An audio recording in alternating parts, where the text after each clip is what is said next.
Hello, and thank you for joining us here on the Neutral Zone. I am Phil Milani, joined as always by my trusty sidekick, my partner in crime. Really, the best way to describe this person is my everything. It's at Eric Dalala. I'm ready to go, Phil. Are you? Even though you haven't gotten any reps this preseason. Even though I've gotten no reps, I'm ready to go. The regular season is on the horizon. Different feel around the building, would you say, now that cuts and roster, everything is set, we're ready to go? Yeah, some of the Broncos talked after practice on Wednesday, and they said you can feel the energy shift. Guys are locked in, they're focused, they're ready to go. But are they too tight, or are they just the right amount? I think they know what's at stake, and I think they're focused. Yeah. I would say that this show has that same energy. We're just like sort of amped up now. Yeah. Well, it's weird because the Broncos have played 3 preseason games. We still haven't seen Russ play. That's true. I want to see Russ play. You'll see him play soon. Yeah. Have to wait, though. Have to wait all of opening weekend. That's true. But you get to watch a little football maybe. That's true. Especially you. Feels like the Broncos play that Monday night of opening weekend a lot. I feel like there's a lot of waiting that takes place for Broncos. Oh, my God. So you're not ready to go. I'm getting emotional. Should have practiced sneezing earlier. Yeah, you'll be able to watch all those Sunday games. Oh, You'll just be cozy at your home.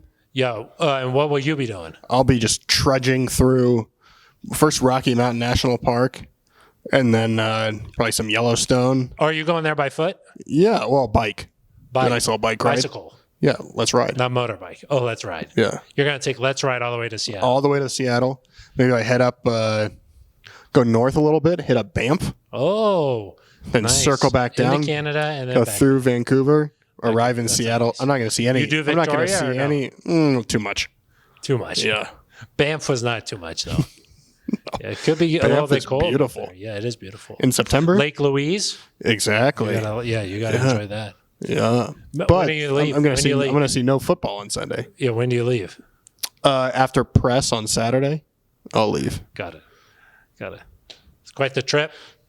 Pedal fast. Will you be able to follow along on Twitter or no? Like, will people be able to? Yeah. At Eric Dalala with an A? Yeah. Yeah, they can do that. Wow.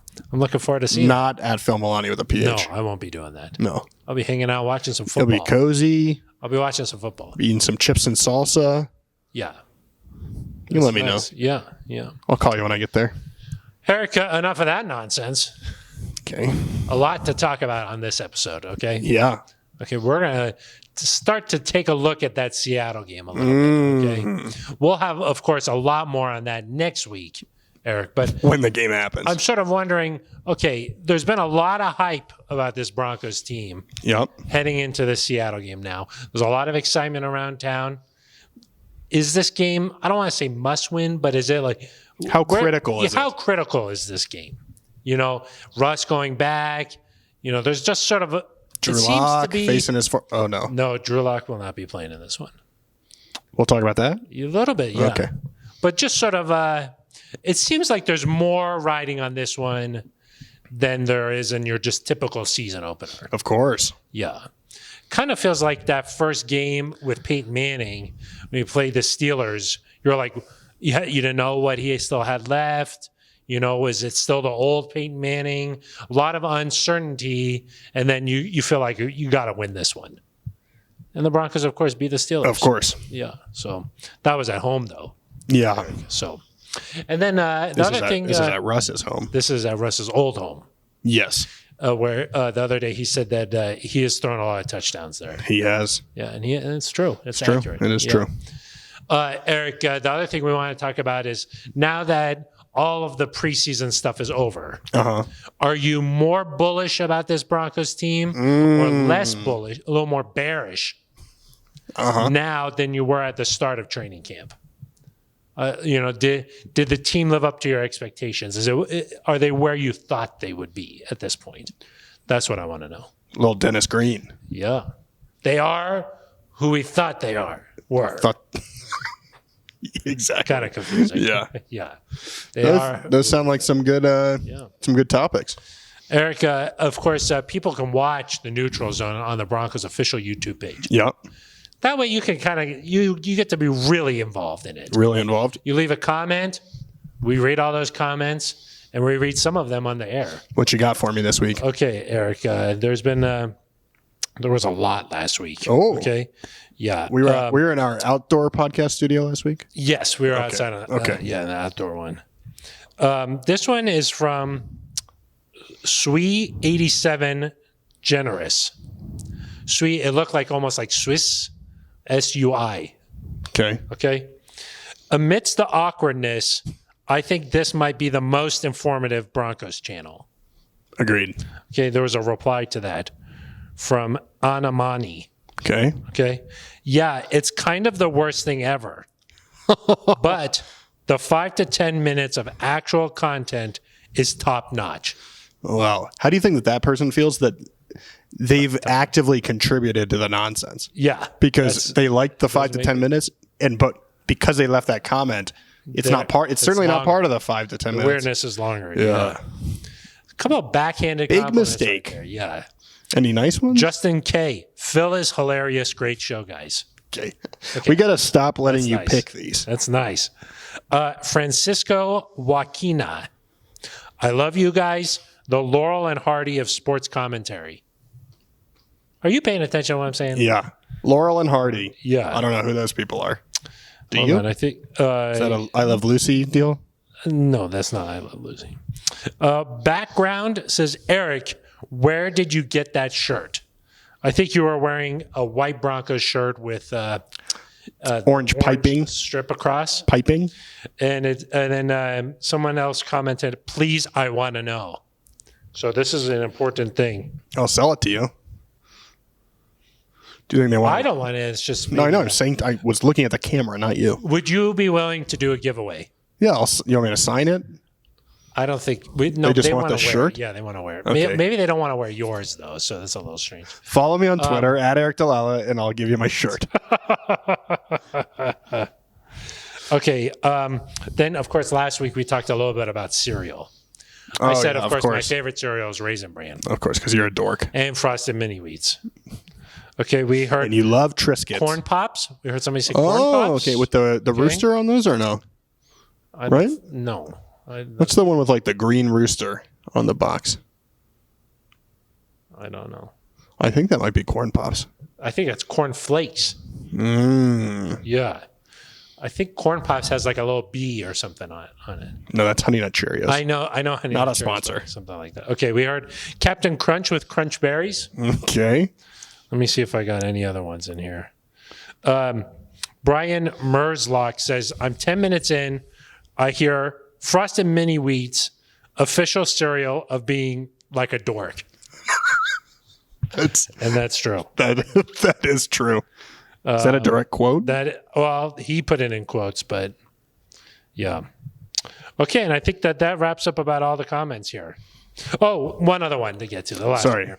This one's from Payden Reynolds. Peyton or Payden? Payden. With a D? Paden. Okay. Paden, maybe? Payden. I think Payden. Pardon my pronunciation. It is pretty good, huh, Eric? It is good. Yeah. Had to take a little laugh break there. Yeah. Yeah. Okay, here we go. You know, when I first started watching this podcast last year, I wasn't sure how I felt about you two, but I've decided that you guys are awesome, and I enjoy watching the show. Lol. Thanks, Payden. A lot of backhanded compliments, but we'll take them. That's okay. We could take a little negativity with the positivity. That's right. Yeah. It's kind of like life. You go up and down. Up and down. It's a sine curve. Yeah, you stay right there. So we love all the YouTube comments, Eric. I read all of them. I stay up late at night and read them, and we enjoy everybody being a part of this show. So, that's right. But YouTube, not the only way you can be interactive here on the NZ. Yeah, that's right. A few other ways. You can leave a voicemail at 707-NEUTRAL. We'll play it right here on the air. One of our good friends left a message for today's show. We'll play it. It's hard to get in. Ben Swanson. He let it through this time. Let it through. So you can do that. You can leave an email at neutralzoneshow@gmail.com.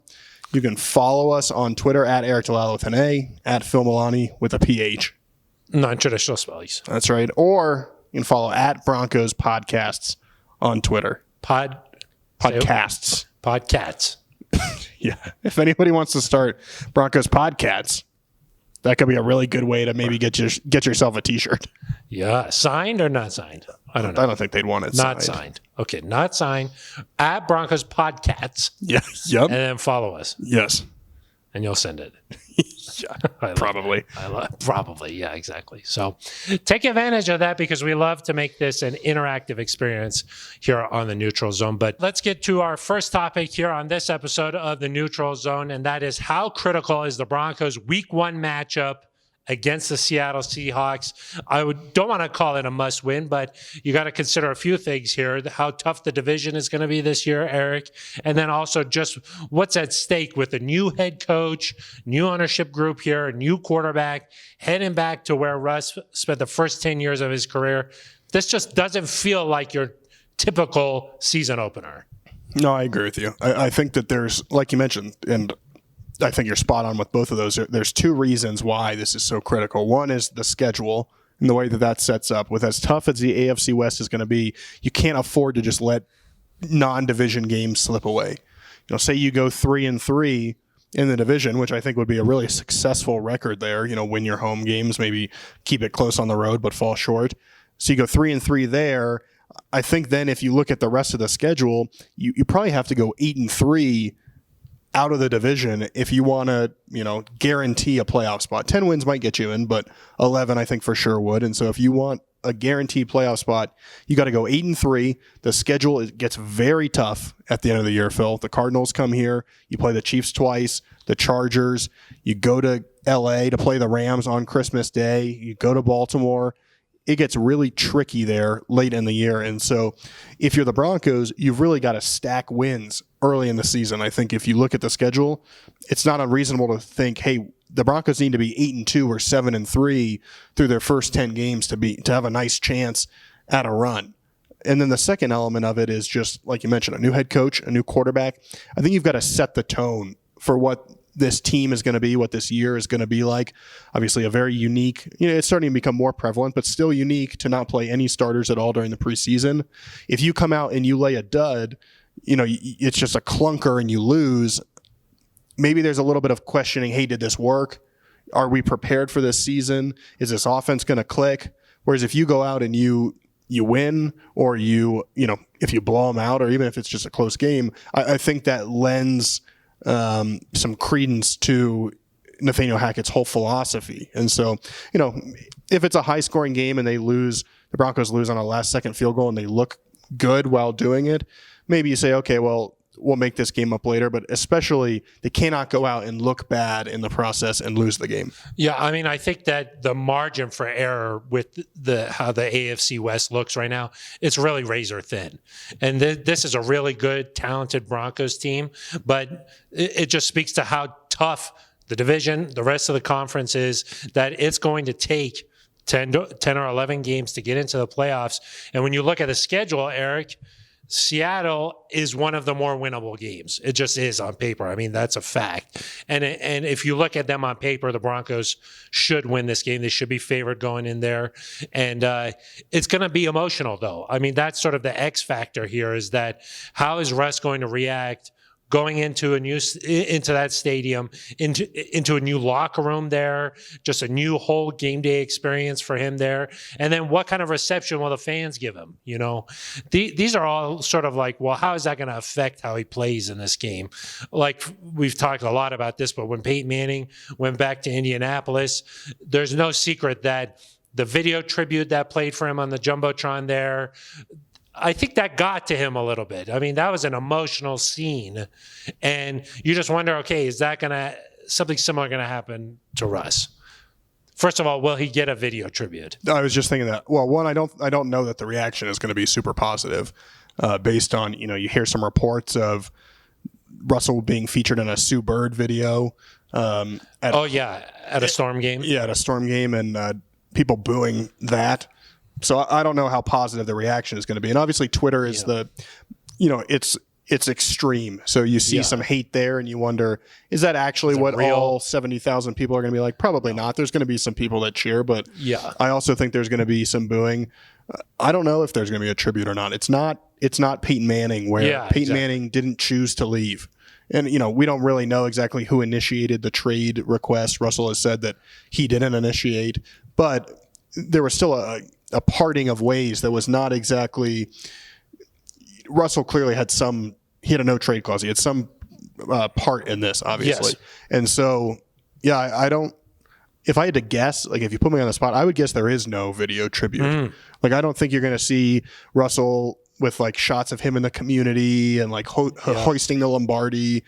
I don't think that's going to happen. Interesting. There might be like a little. Interesting. It's going to be interesting to see. Might be a little graphic or something they put up that says "Thank you, Russell." But I don't know that there's going to be a long video. But you're right. The emotion is the sort of the X factor. The X factor, because I think if you say the Broncos went to Arizona in week 1, and they had the same, the stadium was just as loud. The roster, they took the Seahawks roster. You went on the road. It was a Monday Night Football game. Everything was exactly the same. That team just wasn't called the Seahawks. I don't think the Broncos would have any problem winning the football game. Yeah, exactly. I agree. Their roster is more competitive. Their quarterback, I think, is much better.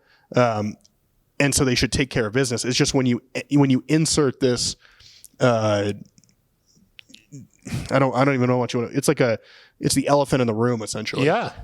And it's not just something that I did think with Peyton, the benefit was it was just tucked in the middle of a season. Yes, it was well into the season that year. And it was just 1 week. But it was very emotional. Right. And then you think, okay, well, this has been touted for months. Since May, it's been Russ going back to Seattle. Everything is focused on this game. I think he wants to avoid it. He said in some press conferences, it's not emotional. It's not emotional, he says. But it's going to be really hard, I think, especially over the next week and a half as the attention really turns to that game. Yeah. It's going to be all Russ going back to Seattle all the time. And it'll just be interesting. Can he avoid that? And then also, can his teammates not feel the pressure? Because, of course, if you're his teammate, you want to go there and you want to win for him. Yeah. And for the first time in a long time, Eric, the Broncos will be front and center. This will be the national story in the NFL. Yep. You know what I mean? And it's Monday night. There's going to be a long build-up. There's going to be a lot of preview to this game. And they're going to be front and center. And it's a new experience for a lot of these Broncos players who they've never had this sort of a spotlight on them before. So, and if you've never been to a game at Lumen Field, they raise that 12 up, that flag before kickoff, and it is rocking in there. I mean, it is the way it's built. It sort of traps the sound in. I'm not trying to say the fans there are better than anywhere else. Right. The design of the stadium, it is really loud on the field. And I was at that game that Peyton Manning came back to Indy for the first time. I've been to several, probably between covering the team and just going 10 to 15 games at Lucas Oil. Nothing compared from a noise standpoint like that first game when Peyton went back. And I expect Seahawks fans are going to be very loud when Russ goes back. And the key for me to the whole game, I think, is can you start fast? Because if the Broncos can go out and score a touchdown on the opening drive, up a little bit. or force a 3 and out, and then you go down and score, it takes them out of the game a little bit. The longer, like if the Broncos go out and they fumble the football and Seattle recovers and gets an early touchdown, the longer you keep the Seahawks in the game and let them hang around, the more I think the Broncos, you'll feel that tension, that pressure of, oh no, are we going to lose this game? Yeah. In Russ's first game back. So that a close game would worry me, especially if at halftime it was 7-3 or you're down a touchdown. Yeah. That would make me nervous because I think the longer the Seahawks are in that game, obviously the better their chances get. The Broncos have to really focus on going out and getting an early lead, making a couple plays on defense, putting Seattle, just put them in the rear view, and then close it out from there. But, if they jump to an early lead. You want to see some clean execution, too, just because while they've ramped things up in practice and, Nathaniel Hackett is in Russell's helmet with the radio, it's not like that atmosphere. No. You know what I mean? And so you want to just be able to see them execute clean, no false starts, just sort of operate properly and get going. And it lets you stay in what you want to do.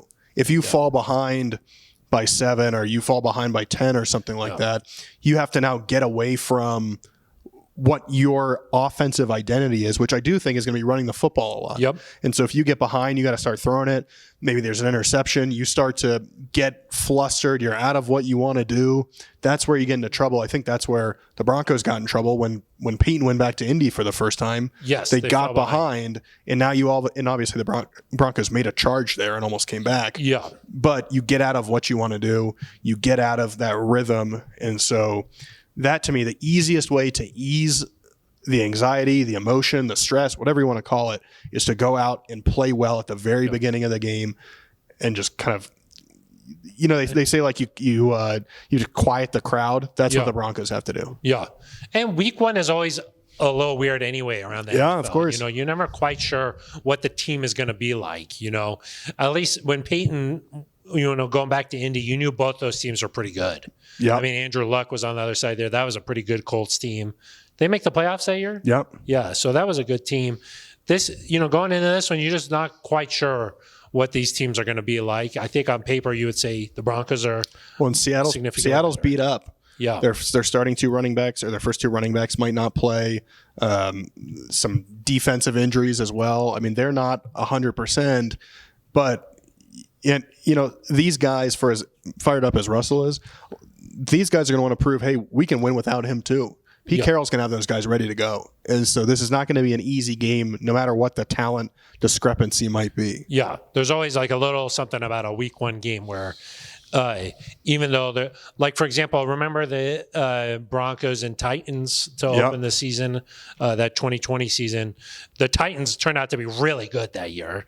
And it was like a last second kind of a game. So, yeah. Well, we've seen the Broncos in opening games against the Panthers fall behind by double digits and come back. Against the Chargers, I believe the Broncos fell behind, came back and won that game. So there's you never quite know.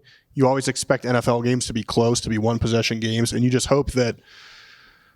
I think once the Broncos get done with that game and hopefully get out of it with a win, I think there will be a chance for this team and Russell in particular to just kind of exhale and say, okay, let's just move on to the rest of the season now. Now it's a week-by-week deal, but you feel more with this game. Yeah, no doubt.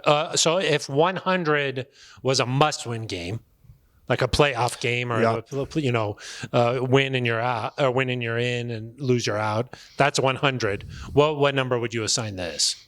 I'll reduce the numbers 1 to 10. I would say it's a 9. Okay. Well, a 9, like 90. 100. You go 100. Okay, 90. Yeah. Well, what if you wanted to say like 93? I didn't. In your little situation, you have to be like 9.3. But I didn't, so I just reduced it. Okay, so you say it's a 90. Wow. Yeah. It's pretty high. Yeah. I mean, I think because not only are these games, one, it's very hard to climb out of holes in the NFL. Yeah. So if you start 0-1, before you know it, you're already below 500, and you got to beat Houston at home just to make sure that you're not a disaster. It's not a disaster. Yeah. And the fact of the matter is, you don't know much about any team. Yeah. We think Houston probably won't be all that good, but Davis Mills has looked good in the preseason. You never know. So you never know. You don't want to have to face a must-win game in week 2. So that's part of it. I do think week 1 is somewhat indicative of how you're going to play. Now, that's not always true. Like Green Bay got smacked around by New Orleans last year, and ended up being just fine. 13-3. But I think in general, we'll get a sense of who the Broncos are. Do they come out and run the ball really well? Well, that means they're probably going to be a running-focused team. Well, we haven't seen them game plan at all. You know what I mean? They haven't game planned for any of the preseason games. They didn't game plan for any practice, like against the Cowboys or anything like that. So, everything's sort of a secret at this point. The best thing that they can do against Seattle, I think, and I know people want to go out and watch Russ scramble around, moonball, throw it deep, keep plays alive with his legs, juke people out. Well, I think the best thing they can do is really lean on what Nathaniel Hackett does well, get the ball out quick, high completion percentage, run the football, avoid mistakes, and just, I truly think the way these rosters stack up, delicious. If you just play mistake-free football, I think your talent is going to shine through and you're going to win, especially because Geno Smith is not going to go out there probably and light you up for 4 touchdowns. So if you just play mistake-free football, I know it's appealing to see Russ go back and throw for 4 touchdowns in his former stadium, but play mistake-free football, get out of there with a win. That's the most important thing. Okay. So you said it was a 90? Yeah. Okay, I'll say it's a 91. Okay, and then with that, we'll move on to our next topic here, and that is: are you more bullish right now about the Broncos than you were at the start of the start of training camp, or more bearish, Eric? Quite the question. It kind of is a nice transition into this, because of one of the ideas is that, look, this team made a lot of changes this offseason with its approach to training camp. You know, this is no starters played. Every third day was a little bit lighter, and the guys have felt fresher. And George Payton has said, hey, we think that we're going to, feel the dividends of this in the middle of the season when guys are feeling really good, when we really need it. But heading into that Seattle game, if it doesn't go well, it's going to all be criticized. Right back to where we were. I would say I feel better about this team for two reasons. One is the relative health of this roster. Obviously, the Broncos lost Tim Patrick for the season. That's a big injury. I think they're going to feel that at times this year. But, knock on wood, they've avoided other major injuries. You know, you're not going to have Dulcich for the first 4 weeks. I think they'll be okay without Dulcich for the first 4. It looks like Randy Gregory, based on the trade of Malik Reed, is poised to be okay for week 1, to play week 1. We think that Billy Turner is on track. George Payton was saying the other day he feels good about Billy Turner's chances, and if not, they like their depth there. So I think as you look at this roster, there's not a ton of question marks for week 1 or long term in terms of, hey, who can play, who's ready to go. So from that standpoint, I like the approach. I feel better. Some teams have already lost a lot of guys where you're like, This is not a good situation. Yeah, Broncos are not in that. The second thing, Phil, is I really have been impressed by Nathaniel Hackett. We knew coming into this that he was a really good offensive mind. We knew he had a lot of energy. But I think from what we've seen from inside looks into the locker room, into team meetings, that have been posted to the Broncos' various channels, he has an intense side where he can capture players' attention. He's motivating. They want to play hard for him. So that's really, I think, encouraging. And then the other thing is just some of the other elements of being a head coach. How do you get guys to respond to a loss? Well, they came back from Buffalo and they played well against Minnesota, and there's a lot more physicality. So I liked that. From a time management perspective in the preseason, Nathaniel Hackett thrived in that setting. Obviously, he's got Brad Miller upstairs. Shout out to Brad, his mom, Carolyn, listener of the Neutral Zone. Big fan of the Neutral Zone, I heard. Thanks for listening. Yeah. So with that, first of all, you worked that in very nicely. Thank you. That was smooth and natural and everything. So that was good. Yeah, I think you're hurting the kind of the flow here. Oh, I'm sorry. I just wanted to make note of that. Yeah. But I think from a time management perspective, I've been really impressed. And so all those things make me think, okay, Nathaniel Hackett is prepared for this moment. And obviously, Russell Wilson's going to be prepared. Offense is only going to get better. So the coaching staff has impressed me, and the lack of injuries is a really good sign. Yeah. And I would say, you mentioned Russell Wilson there, heading into training camp, you're like, okay, what is this going to look like? What is this going to feel like with Russ leading the way here? And he's been as advertised. I mean, just in terms of like his leadership, the energy that he's brought inside the building, it's risen all boats. I've always struggled with that. I think I just close. really don't know how that's supposed to go. Yeah. The tide. He's the tide that rises all boats. Yeah, that's what he does. Yep. But you worked that in there really seamlessly. Thank you. Also on the field, he's been what we thought that he was going to be. I mean, you've seen him make some of these big time throws just even in training camp. Yeah. And you're like, okay, this is the Russell Wilson that we've seen these first 10 years of his career. Because look, a guy like Russ doesn't get traded in the middle of his career ever. That just doesn't happen. And so you're like, what's going on here? It seems like he's still Russell Wilson. Yeah. And I think more than anything, that should excite Broncos fans is that, look, they got the guy that they were thinking they were going to get. Yeah, absolutely. I mean, he's been really, really good. And I think that he'll only get better as the season goes on. He's got a lot to give still. I think there's this sense that maybe he's not up there with the Rodgers or the Herbert or Mahomes or whoever But I think at his best, he's shown he can still be that. Even as recently as 1.5 years ago, he was that guy that was, I think, third on the NFL top 100 or something, a second-ranked quarterback. I mean, he still looks like that guy, and I don't think there's going to be a single game that the Broncos go into, we've said this many times, where Russell can't play like the best quarterback in that game. Yeah, and I mean, look, to be able to win it all, you have to have a guy who's capable of playing like that. He's certainly that, and get hot at the right time, have a little bit of luck on your side, and anything is possible. So, there's no reason to think that for 3 games in a postseason run, that he couldn't be the best quarterback in the world. Of course. He could do that. The entire world. I always think it's funny when they call it like a world championship because there's only teams in the U.S. In the U.S., yeah. But do you think there's some secret league of No, but it's like, well, talented? it's not even open to the rest of the world. Yeah. That is true. So I've always the rest thought of the world couldn't have the teams. But the talent can come from all over the world. Even if there was a really good team in Australia, they don't have the opportunity. Yeah, but I said he's playing like the best quarterback in the world. Yeah. There could be quarterbacks anywhere in the world. That's true. I didn't say that this was the world championship. I said that. I thought that was weird. Sometimes that is weird. Yeah. Particularly like for basketball, like you're like, we're world champions. And it's like, well, there's some really good teams out there, Yeah. Baseball is a world sport. Yeah. Of course. Like if you win the World Cup in soccer, you're the world champion. Yeah, that is true. But something to consider. Yeah, I do think though for football, it's probably safe to say. That's true. Probably. But yes, I think that you should be excited that Russ is that guy, and that's been the missing piece around here for so long. We talk so many times about during broadcasts when that little carousel of quarterbacks comes up. It's done. We don't need to see that anymore. It's over. Yeah, it's pretty good. Yeah, you're right. If you're watching on YouTube, Eric is reenacting it. You hold on to the reins. That's nice. We don't have to see that anymore. You know?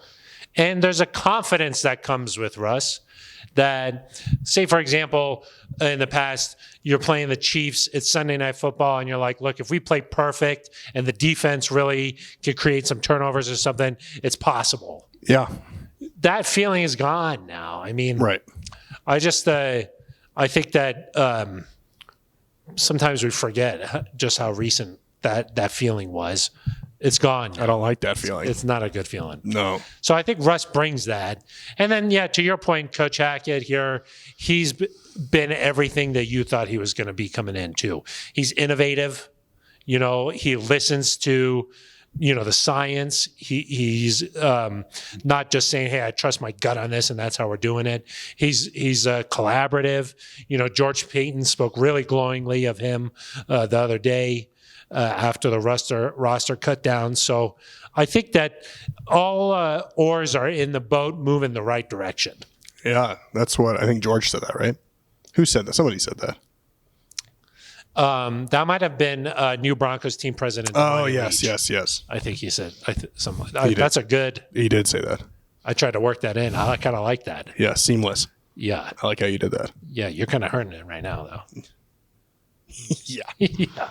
That's a good. I like that. Yeah, we're all rowing the right way. All it takes is one person rowing the wrong way to mess everything up. Then it kind of turns off. You just stop. Maybe the boat capsizes. Nobody's even tired. They're all yeah, all in the same. Yeah, yeah. That's kind of like the noise your Peloton makes when you're riding it, huh? Yeah, yeah. It's so loud. Yeah, it's so much. Just goes so fast. Yeah, it's gone so fast. Yeah. So I do think that there's reason to be more bullish, even though the Tim Patrick, that hurts. There's still some concern. Look, like not everything's all rainbows and lollipops. No, it's not. And also the rest of the division is still really good. The Chargers are dealing with a few injuries. The Raiders have traded and released some people, but Chiefs are still chugging along down there. Yeah, it's going to be interesting to see them without Tyreek Hill. Yeah. Who seems to be doing very well in Miami. Yeah. I just want to see how the Chiefs come together, It's going to be exciting just to see how everything kind of turns out to be, especially the first 3 or 4 weeks. you get a sense of where things stand. How good are the Chargers? How good are the Chiefs? Yeah. How good are the Raiders? What's a team that you thought was going to be good that isn't good? What's a team that didn't look like they were going to be any good, and now they're 3-0 or 4-0? Yeah.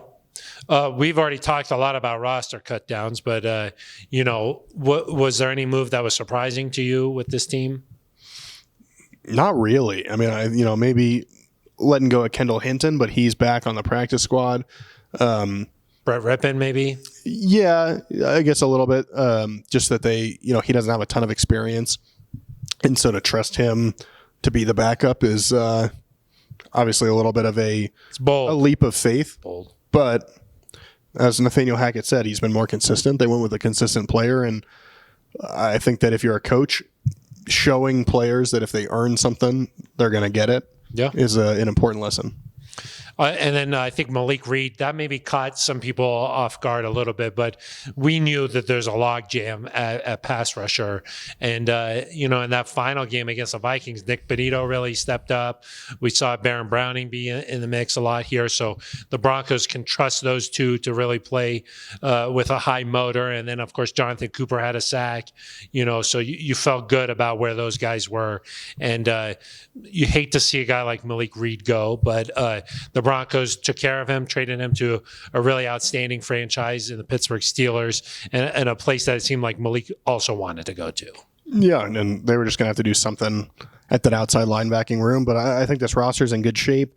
The Broncos were not awarded anyone on waivers. It's possible that they placed some claims and those guys were claimed earlier. But I think that shows you kind of where this roster is. They feel good about 99% of this group. They'll always look to get better, but I think you head into the season feeling really good about this group.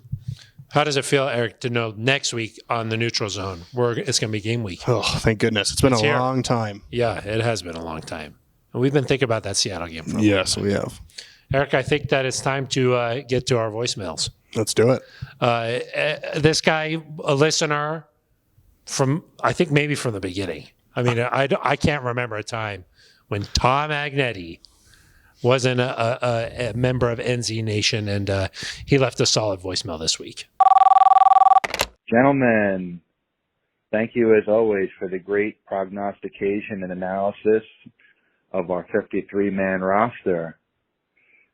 I was a little surprised by some of the roster moves, but I don't quite understand the process completely. Since they put a couple guys on and they're going to bring a couple back, like Mike Purcell and one other, I believe. Oh, by the way, this is Tom in Virginia Beach. And I was just wondering if you felt like, based on what you've seen on this first day of cuts, big names, etc., of anyone you've identified potentially from another team that you think would be an upgrade on ours. I feel like we have a strong roster, but I always think that. So anyway, I hope you're having a great day, and always enjoy the show and videos you put together. Thanks. Bye. Tom, thank you very much for that. Great to have you back on the show. We missed you, Tom. Yeah, we did miss you. I think Tom was a little bit upset that he didn't get on earlier. You got to talk to Ben. Ben Swanson, I'll tell you what. Yep. It's hard. It's tricky. Yeah. Anyway, any guys that you are paying attention to around the league? No, I'll leave that to George Payton. Yeah, that's a good answer, huh? Yeah. Smart answer. There's a lot of guys that get cut. It's hard to keep track of all of them. The Broncos have a full staff of, 15 people, 20 people that are all working on this particular thing. Yes. I got articles to write. I got a hard enough time keeping track of this team, Phil. I know it is a lot. A notable player who got cut for Broncos fans, Phil Lindsay, he got cut. But, of course, the Broncos don't need a running back. Yeah, they're good. I think they're good. So there's not really somewhere on the roster where you're like, oh, a player who could get cut elsewhere could come in and really make an impact. Yeah. I mean, you look at maybe like a fourth corner. Like, are you ready? Do you trust Amari Mathis yet, or do you need another guy? Yeah. As I think our friend Daniel Jeremiah said, every fan this time of year says, our team really needs to improve that cornerback depth and that offensive line depth. It's just every fan feels that way. I think every team feels that way. Just not necessarily a reality always. If the Broncos thought there was a better option out there, they would have found one. And I'm bullish on Damari. I think he can play well. Hopefully some guys stay healthy. Knock on wood. Knock on wood. But yeah, that's the one spot that maybe you keep an eye on as we move forward. Yeah, it's just like hard to find a guy who's really going to make a huge impact that was cut by another team. It's hard to do. Yeah. Unless some team just had an overwhelming amount of talent at one position. Like the Jets. They got a lot, huh? Yeah. At O-line or defensive back? They had 7 players who were claimed by other teams. Wow. That's a lot. I didn't see that. I'm telling you. I'm telling you. Thank you, Eric. And thank you, Tom Agnetti. Thank you, Tom. How did Tom leave a voicemail? Gentlemen. Yeah, it was 707 neutral. Oh, you mean where? Sorry. Well, Yeah. He did say, Yeah, gentlemen. how did he do it? He said, gentlemen. Gentlemen. Tom recently had a move. He had a move? He moved his home. Yeah. Yeah, he had a move. I don't think that's it. That's how people say, yeah. Yeah, you recently, and hey, Tom. Yeah. You You had a move, huh? Yeah, that's how you say it. Yeah. I think that you could say it like that. Yeah. Yeah. Over in Fargo, huh? You had a move. I don't think people say that. I do. Yeah, you had a move. Okay. You're wrong. like, yeah. If you've ever said the phrase, I had a move, let us know. All right, maybe I'm crazy. I think so. Okay, but 707 neutral is how you technically do it. That's technically it. Other ways to get involved in the show? neutralzoneshow@gmail.com. Send an email at Eric Talala with an A, at Phil Milani with a PH. Non-traditional spellings. Or start at Broncos Podcasts. Send us a tweet. At Broncos Podcasts. Yeah, start that account. Tweet at us. Maybe send you a T-shirt. I'll send it. Phil. Yeah. Phil's got the stickers just piling up to the ceiling. Phil, huge shipment came in. We should also note that in a few weeks, we'll be back at the Breckenridge Brewery's farm home in Littleton. Wow. You want to announce that? Yeah, no, I'm just kidding. Yes. Yes, that is true. That is true. We are going to, if you've made it to this part of the show, you deserve to know this. Sorry, I didn't know that was secret. We'll be back. No, it's not a secret. I think we'll be back starting the Tuesday after the Broncos game against Seattle. We'll be live on the Broncos YouTube page. Time TBD. Time TBD. We'll let you. Well, that's what we'll make that announcement sometime. Yeah, we'll figure that out. It'll either be like 6 a.m. or 9:30 p.m. One of those two times. Yeah, kind of extremes. Yeah. No, we'll let you know the time, but yeah, very excited to be back out there partnering with the farm home again. Yep. You think it's still a farm home, or we got to make it a farm home again? It'll need some work after being away. Yeah, that's true. It's like of course, you grew up going to your summer cabin in Maine. You got to kind of, when you get there for the summer, you got to clear the cobwebs. You got to make it cozy again. Yeah. That's true.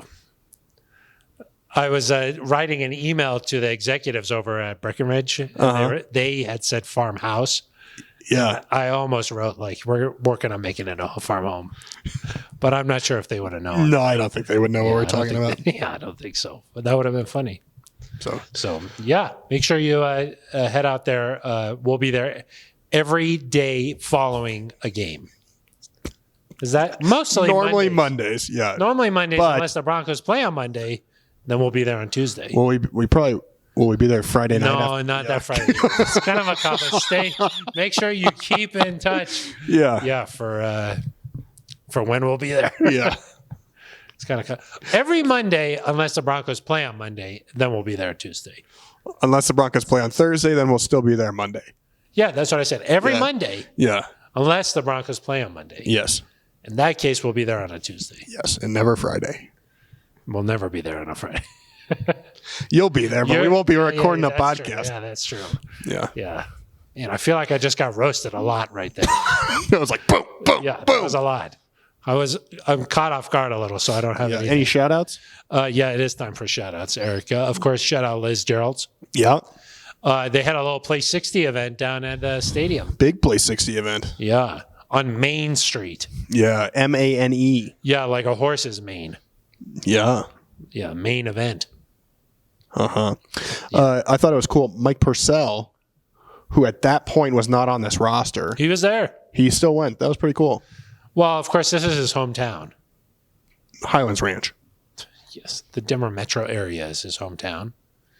Okay. Where are you from? I'm from the Denver metro area. Yeah. If somebody said, "Where are you from?" I'd say Denver. Yeah. But I'm specifically from Aurora. I wouldn't be like I'm from. So Aurora. you're not from Denver. Yeah, but people know Denver. Like in Chicago, if you're from like Skokie and people are like, "Where are you from?" and you say Chicago, you shouldn't say that. I don't know where Skokie is. Yeah. But So if you're talking to me, you should say Chicago. Okay, so if someone When you're talking to me, you say Chicago. So if somebody doesn't know, like, Hey, if someone doesn't know where, say you're abroad, right? I'm walking the streets of Scotland. Yeah, you say you're from Denver, Colorado. I'm from Colorado. They're like, I don't know where that is. I'm from California. They're like, okay, perfect. That's because someone doesn't know. No, you say Rocky Mountains. Then you say the Mile High City. They don't know. And then they know that. Yeah, they know that. But you say the Rocky Mountains, then they know that. Okay. Yeah. I don't know Skokie. What do you tell me Skokie for? Where people don't know. You're from Chicago. People don't know Highlands Ranch. I know. They don't know Highlands Ranch, so you say Denver. But that doesn't mean you're from there. Yes. When you say Mike Purcell, this is he playing for his hometown team. Does Highlands Ranch have an NFL team? His hometown grocer? We're talking about King Soopers? What if you were there and then you had to move? What do you mean? You were in Highlands Ranch and then you had to move to where? To Denver. To downtown? Yeah. Yeah. Really confusing. You recently had to move. Yeah. Yeah, we bought a place downtown. Oh, yeah, downtown Denver. Yeah, you had to move? Yeah. The movers were great. God. Yeah. We're loving the new place. Do you think maybe you once heard someone say, I had to move, and you just confused it with, I had a move? I had to move. No. You say you had to move? Yeah. Yeah, I had to move. Okay. Move, not to move. Yeah, I think you heard. I think you heard I had to move. Like I had to. And then you thought I had and you got confused. I think that must have been what happened. I wasn't confused. I get confused a lot, but I don't think I was there. Okay. Yeah. The people will weigh in. Yep. They'll weigh in and we'll know. Any other shout outs? I don't think so. Eric? I don't think so. Shout out to Broncos' new team president, Damani Leach. Yes. Well, we talked about him already. I talked about him. You're crazy. Yeah. Shout out to Damani. He was introduced on Monday of this week. Impressive press conference, I thought. I think everybody came away from that saying, wow, this guy's really sharp, really on top of things, and has a vision here. Fans, football, future. Oh, you remembered. Yeah, those are the 3 Fs that he really preaches about. There's fans, future, football. Football, future. Yep. Yeah, not a futures contracts. That's what you're like, futures contracts, excuse me? He's like, no, that's not what he's talking about. That's talking about innovation. Yeah. Yeah. Pushing the envelope. Yeah. That's a saying. It's exciting. Yeah. Pushing the envelope is a saying. Okay. Yeah. That'll be exciting. Okay, well, next week we'll be back. We got a lot more to talk about with that Seattle game. We just that was the tip of the iceberg today. That's another saying. Yes, it is. Yep. Especially people from my generation, they say these things. Probably it's almost time for you to go have some frosted mini wheats. It's almost my bedtime, Eric. Yeah. And a cup of hot tea and go straight to bed. Yeah. Yeah, it's almost 5:00. I got to get to that special. Yep. Yeah. I got to check out, see what's on the TV tonight. Yep. Golden Girls. Check the guide. I'll check the guide. All right, Eric. We'll be back next week with plenty more to talk about. There will be some really nice storylines, I'll tell you what. That's going to do it for us. For Eric Law, I am Phil Milani. You've been listening to The Neutral Zone.